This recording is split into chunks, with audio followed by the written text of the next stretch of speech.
What's dangerous is when the universe pick you and you put on the magic glasses. There's rules that go with them. You can never take them off. You never see things as they're supposed to be. You see things as they are. And you can never force nobody else to wear them.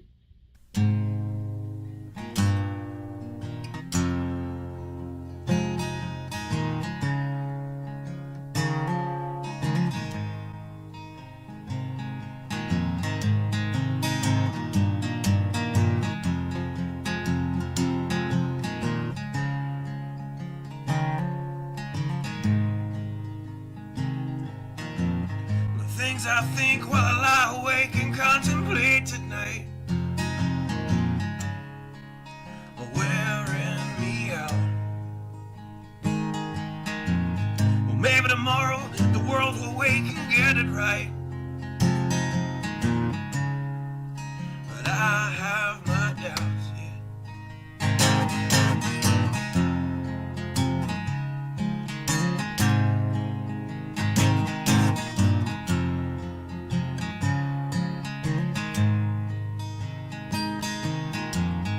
During the day, well, I design machines of war that scream through the sky. 'Cause I, for one, I like to go to bed free at night under these stars and stripes. And I have my doubts that we're coming out. Yes, I have my doubts,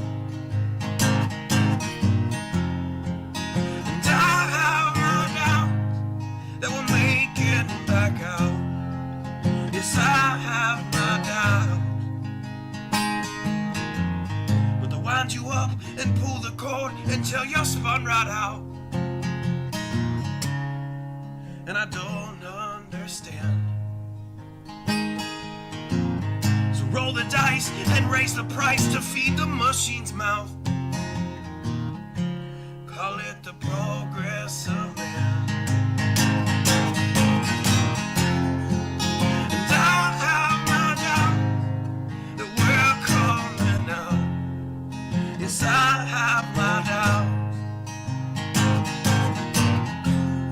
And I have my doubts that we'll make it back out. I have my doubts, so I'll drink my stuff and raise some hell and shoot my guns to the end of my time. You can have the booze and go to hell and take the guns, but I know they won't be mine.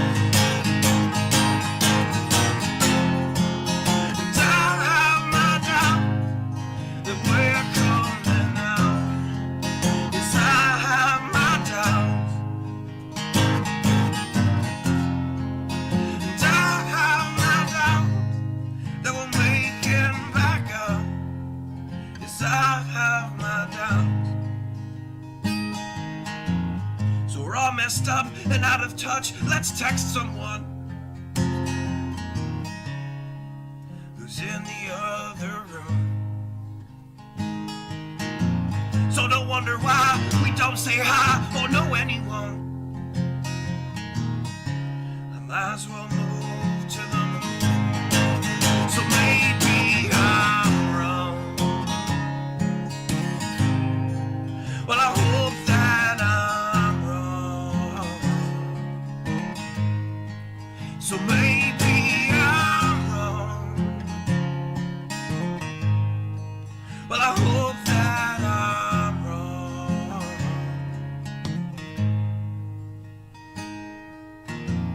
Well, the things I think while I lie awake and contemplate at night are wearing me out.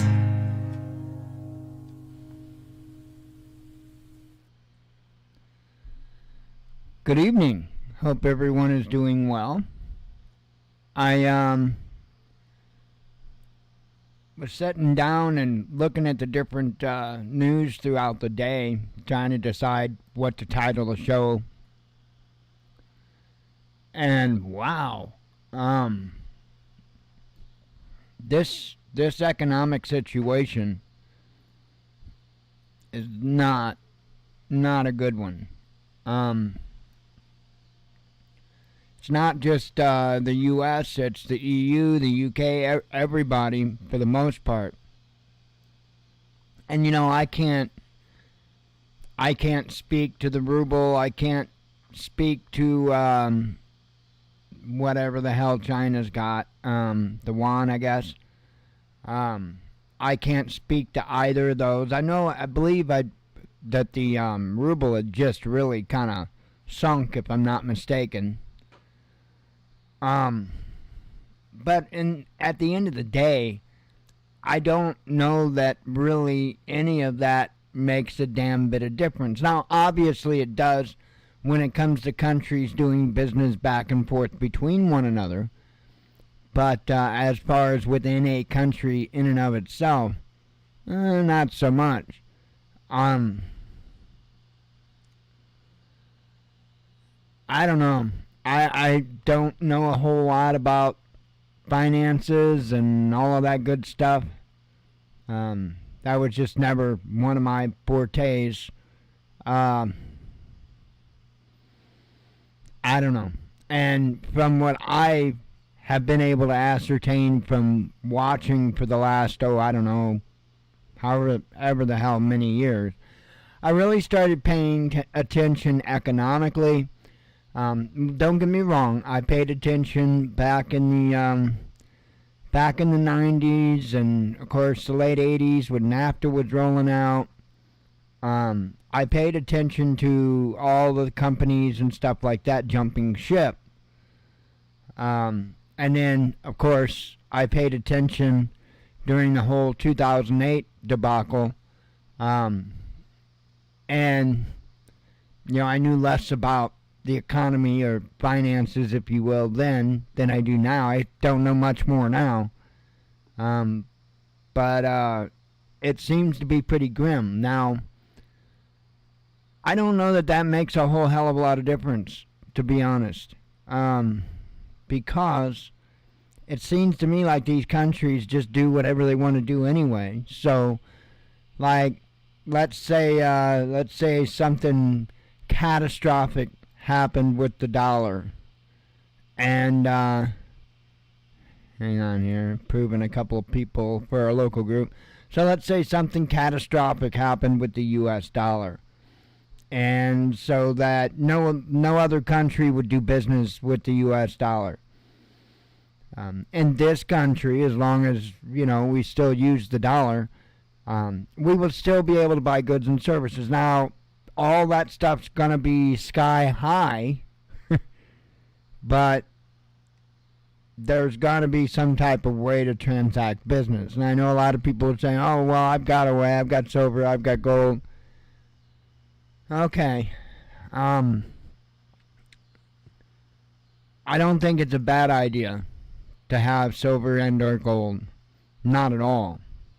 Why not? I think you'd be foolish if you had the opportunity, if you could. I think you'd be foolish not to. But I wouldn't hedge my bets on it. And it amazes me that every time the topic of buying gold comes up, very, very, very, very rarely do you ever hear anything about how it was illegal to buy and sell gold for many, many years after the Great Depression, up until the 70s, I do believe. It wasn't that damn long ago. I was born in 72. I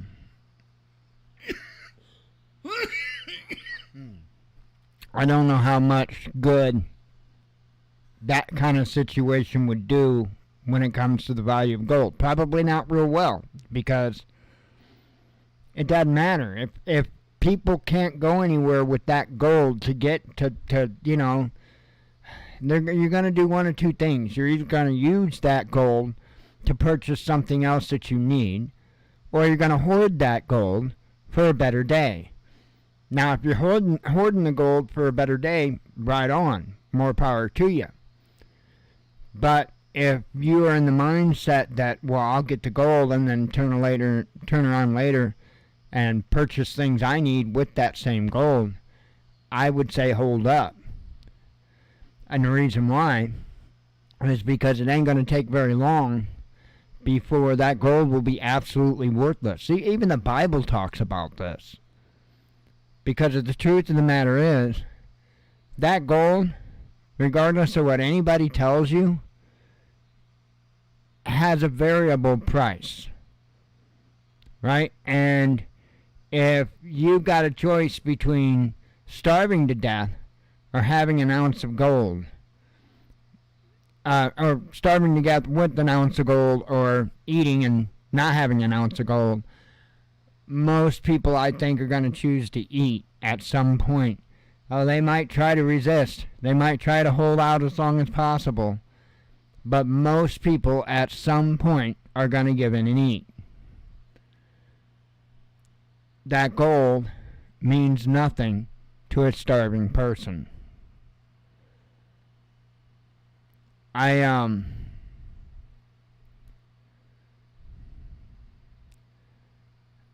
know one of the things that has really amazed me, going all the way back to right before COVID started, was how slowly all of this stuff happened and rolled out. I mean, it was really like slow motion. And I feel like we're experiencing the same thing now with the economy. That this is just a slow motion. This collapse is just slow and ongoing, like COVID was. I mean, I'm not necessarily saying illness itself, but the outside pressures in response to the illness, most definitely. But I don't know. Anyway, let's get more to the subject this evening. I got a few articles here involving economy, and then a few more involving military. So, hey, you know.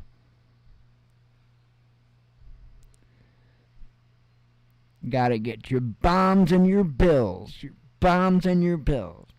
Hey, man, that's going on my next mixtape. That's it. Bombs and the bills, right? Gonna run for the hills with the bombs and the bills. Come on, man. Somebody in the background's gotta go, biatch. Come on. I mean, damn. I'm solo here. Oh, we lost a viewer. Oh, well. I guess that's one less person to buy my mixtape. Top U.S. banks at risk of rating downgrade, says Fitch, or bitch, however you feel. However they identify to you. Let's see. The U.S. banking sector could be hit with a spate of rating cuts, including for the likes of J.P. Morgan Chase and Bank of America, due to the industry's deteriorating health. Fitch analyst Chris Wolf told CNBC on Tuesday. According to Wolf, Fitch cut its assessment of the industry's operating environment back in June amid pressure on the country's credit rating, regulatory gaps exposed by regional bank failures, and uncertainty around interest rates. That move went largely unnoticed, Wolf claims, because it did not lead to downgrades on banks. However, another one-notch downgrade of the industry's score from AA- to A+ would force Fitch to reevaluate ratings on each of the more than 70 U.S. banks it covers. If we were to move it to A+, then that would recalibrate all our financial measures and would probably translate into negative rating actions, he stated, adding that banks cannot be rated higher than the environment in which they operate. Wolf did not give any details, including on the timing of the potential downgrade or its impact on lower-rated firms, saying we'd have some decisions to make, both on an absolute and relative basis. The warning comes after Moody's last week slashed the ratings for 10 small and mid-sized U.S. banks and warned of potential downgrades for another 17 lenders, including larger institutions. Earlier this month, Fitch downgraded the U.S. long-term credit rating, citing political dysfunction and growing debt loads. So, you got all that nonsense.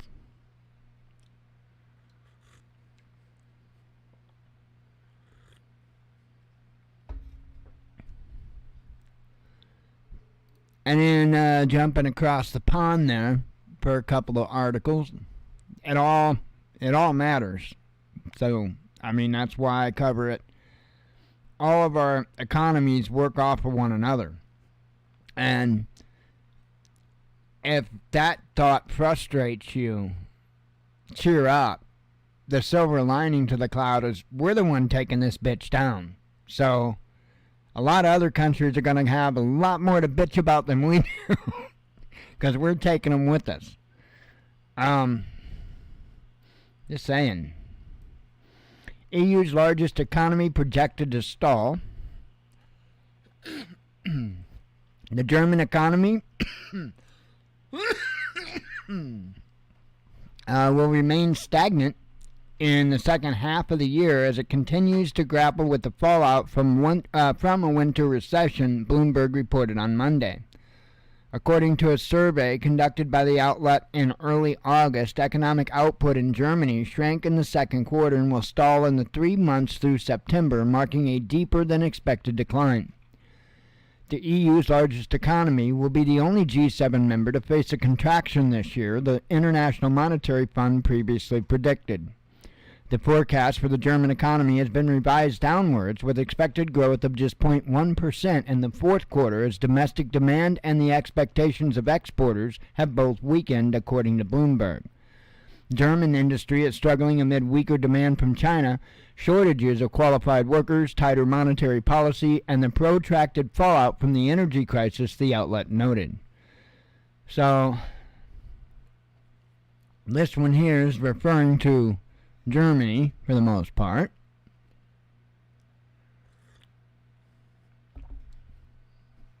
Got another one here.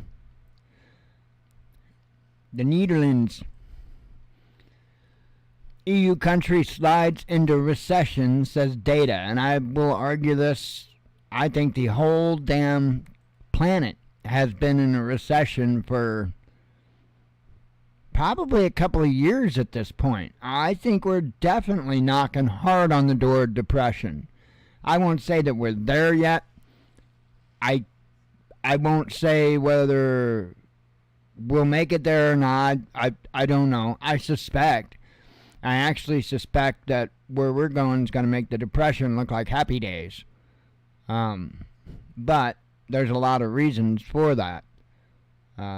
Population density being a huge one, and in the fact that, hey, look, nobody is interested in making sure that those tractors can keep running. And I don't know what to say. Kind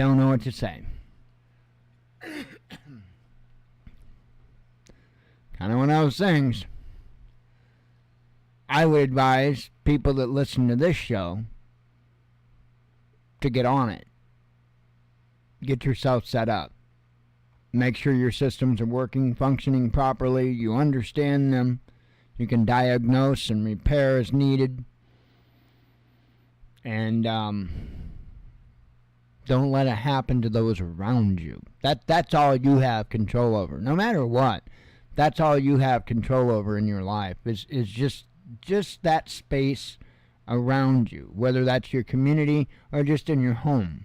But that's really about the most, especially in an SHTF situation, that you're going to be able to affect. The more ready you are to affect that, the better off. And if you can, even if you're not you don't even have to be a farmer, yo. It'd be great if you had a tractor to get all rigged up, but you don't even have to be a farmer. I guarantee you a farmer will use their field and put that tractor to work, that equipment, whatever, to work. I guarantee it, as long as you can get it going. I'm speaking to those tinkerers out there that are good with combustion engines. It's not that hard. The area I see the most struggle with is the system. I guess you could call it the priming system, which I recommend using a 12-volt blower motor from a car because they move a whole hell of a lot of air. And I recommend using that, and you just have to kind of get used to working with your filter material and stuff. You know, you're gonna have to play with it. You're gonna have to get used to it. But the biggest problem people run into is not having enough pressure to be able to properly prime the system to be able to get the engine started to begin with. See, because you have to have some type of boost fan, if you will, to get the hydrogen from the gasifier to the intake of the engine. And so you have to have something to prime that, if you will. So again, a heater blower motor from a car is probably about one of your best bets. And you get that set up correctly, you can get that system primed correctly, as long as you're getting your wood and everything up to temperature, everything, you got a good oxygen flow going in, you should be producing enough, hot enough that you'd be producing hydrogen. Then it's just a matter of sucking it off of there and running it through the engine. Once the engine's running, the engine itself will pull that air through there. But until that engine's running, you have to use a little bit of help to be able to get it primed and going. So I know, long drug out, but if there's anybody out there that tinkers a little bit, knows about combustion engines, I probably just told them quite a bit. So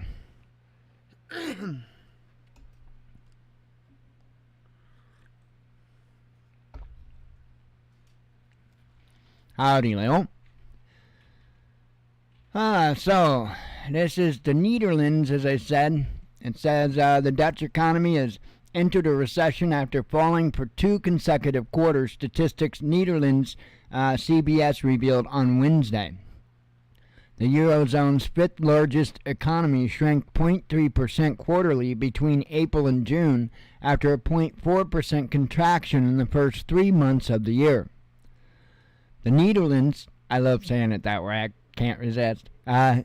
Isn't that correct, by the way, saying Netherlands? I think that's a little more correct than Netherlands, if I'm not mistaken. So, but I like it because it's cool. Netherlands.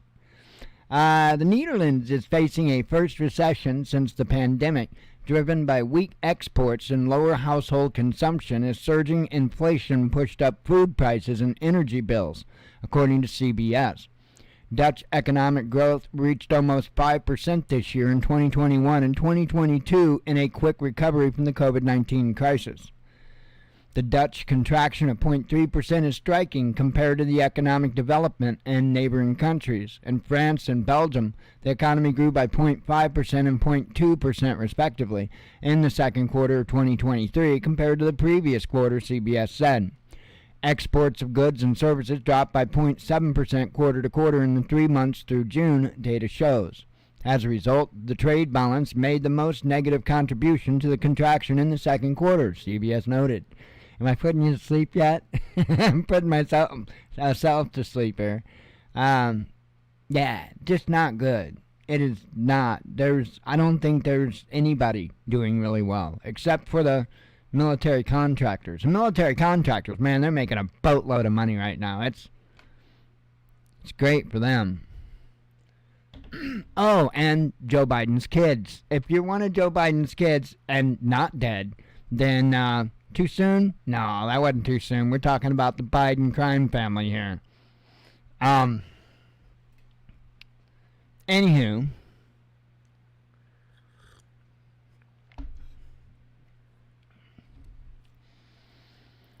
so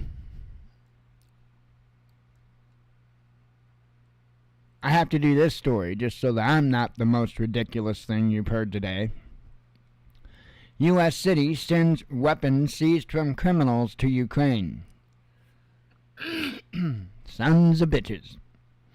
Miami police have delivered a package of small arms to Ukraine consisting of weapons that were either seized from criminals or brought back from the city's residents, Ukrainian law enforcement officials have announced. The handover ceremony took place in the Ukrainian city of Irpin in Kiev region on Tuesday and was attended by Gennady Fedoryuk, deputy head of the National Police, and Miami Police Chief Manuel Morales.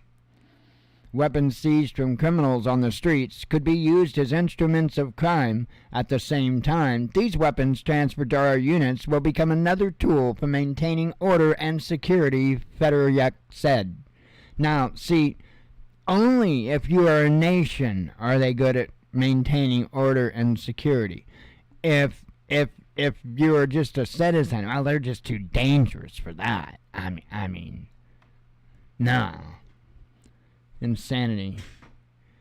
In a post on Telegram, Ukraine's national police also shared pictures of the ceremony with 2 tables piled with handguns, revolvers, and several automatic weapons.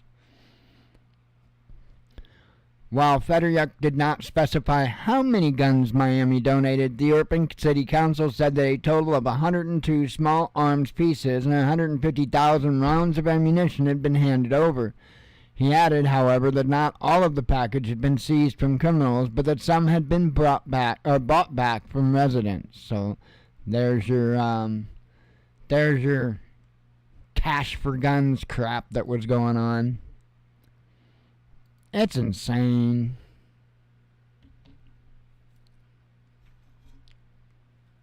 Wow, I'm like whipping through tonight. That's okay. I gotta make gummies after the show. Fun times. I'm whipping through tonight.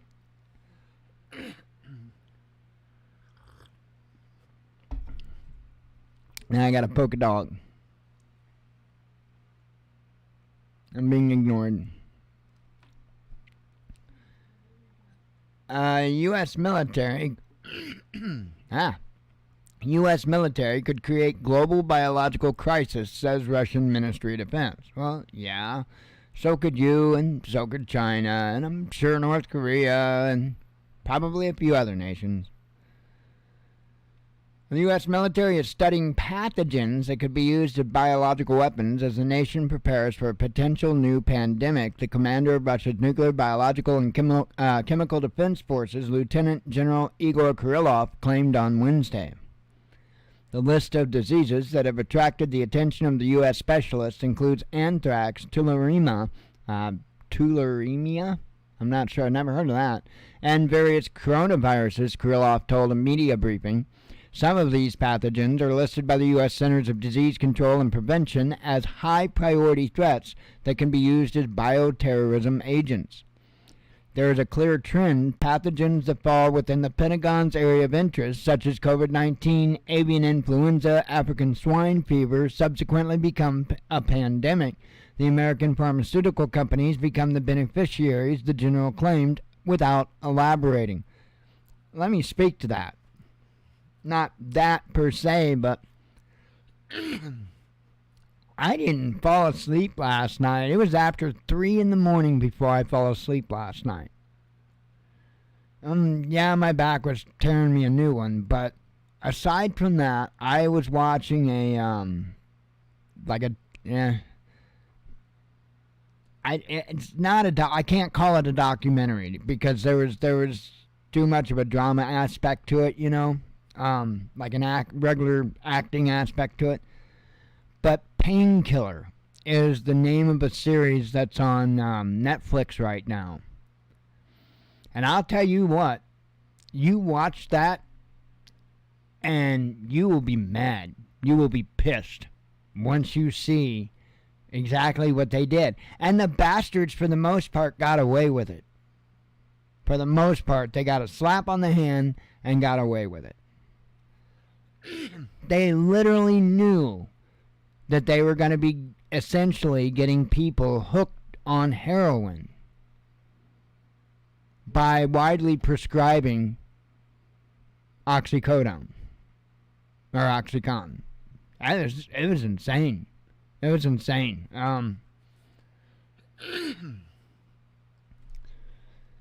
Our country can never make it to the top when corporations, entire industries are allowed to target the public. And we have been targeted every which way. Targeted in our food supply, targeted in our medical stuff now. Everywhere we turn, we're targeted. You're even targeted when you go buy products out of the health and beauty section of the store. Different things, deodorants or body washes have aluminum sulfates and whatnot in it. Those are metals, Joe.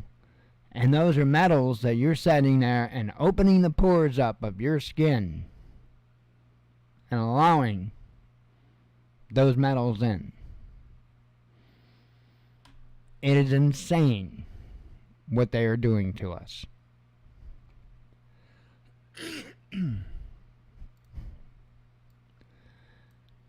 Ukraine shells Donetsk with cluster munitions again. The ones that we sent over there? Yeah, those. One civilian was killed and another injured on Wednesday as Ukrainian artillery renewed its shelling of the residential districts of Donetsk city, according to local authorities. At least one of the strikes involved cluster munitions supplied to the Kiev government by Washington.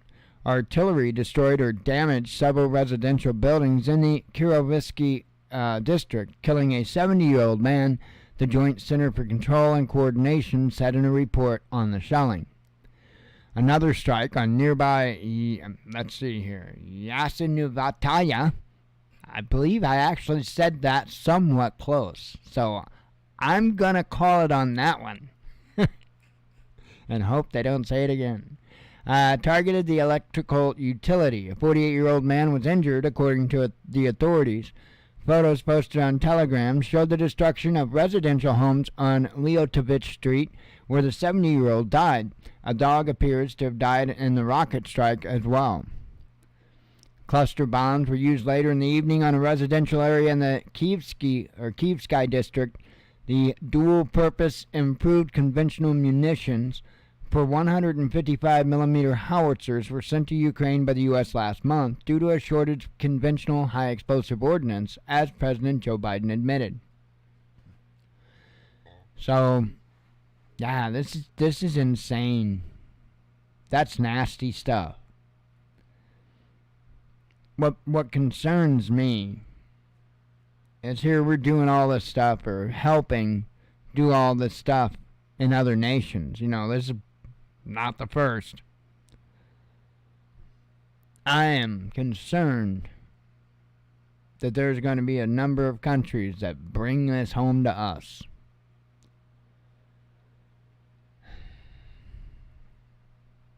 It's crazy. It's absolutely crazy. Coffee time. What? Help me out here. You won't let me do a mixtape, so I'm going to have to do covers then.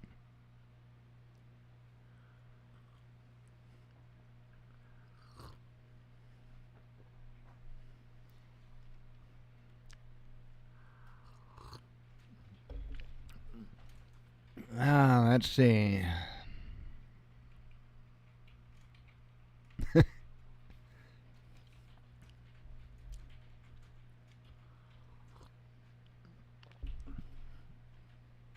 Oh, man. Fun times. I'll rip through these and make it an easy one and get my butt in there on gummies. Doesn't take long. Doesn't take long to get set up, and then takes, cook it for 5 minutes. And I stick them in the freezer for a little bit to harden up, and it's good.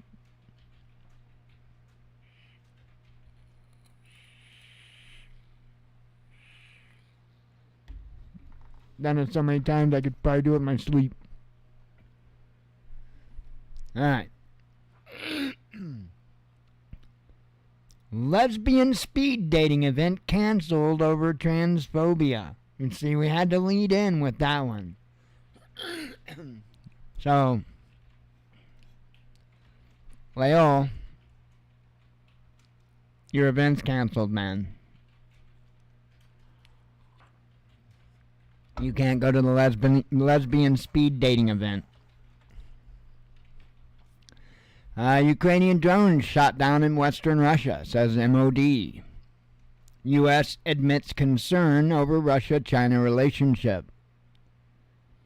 Trump must turn himself in at Georgia jail, says sheriff. Well, I'm sure he's going to be happy to do that. A top U.S. Oh, I read that one. And that one. EU nation mobilizes border guard. I know a U.S. nation that needs to do that. Russia may bring back capital controls, says Bloomberg. Not like on the keyboard, you can make a capital or lowercase. I'm just wondering. USA sends weapons. Oh, I covered that. Bud Light sales still reeling after trans ad debacle. CNN publishes footage of drone attack on Crimean Bridge. U.S. seeking grain deal alternatives to bypass Russia, says Wall Street Journal. 4 Ukrainian saboteurs neutralized while trying to cross into Russia, says FSB. Turkey still waiting for Sweden to extradite terrorists, says the minister. Danish brewer shocked by Russian move. Musk claims Zuckerberg refused Coliseum match. U.S. Oh, I covered that one. Did a report earlier on that one. Ukrainian leadership split over counteroffensive, says Newsweek. EU state plans to stop Russians from voting. British Museum sacks employee over jewel theft. Let's see. EU country backs away from NATO spending goal, says Reuters. Russian probe reaches lunar orbit ahead of historic landing attempt. Exhibition of captured Western arms opens near Moscow. Let's see. Ukraine shells Donetsk. Oh, covered that. German ex-security chief under investigation, says media. France's Sarkozy urges West to get real on Crimea. Hunter Biden paid consulting firm to sanitize his Wikipedia, emails show. Blinken speaks to American imprisoned in Russia. You know, the one that's still there because they were more worried about bringing Brittany Griner home than him. Yeah, that guy, yeah, he's still there. But Brittany's back. Let's see. NATO official apologizes for comments on Ukraine's territorial claims.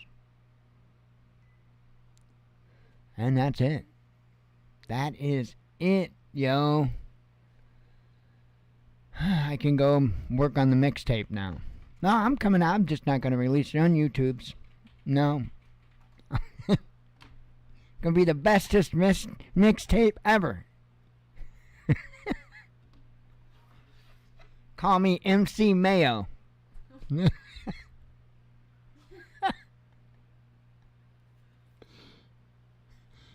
Look for me under the racks.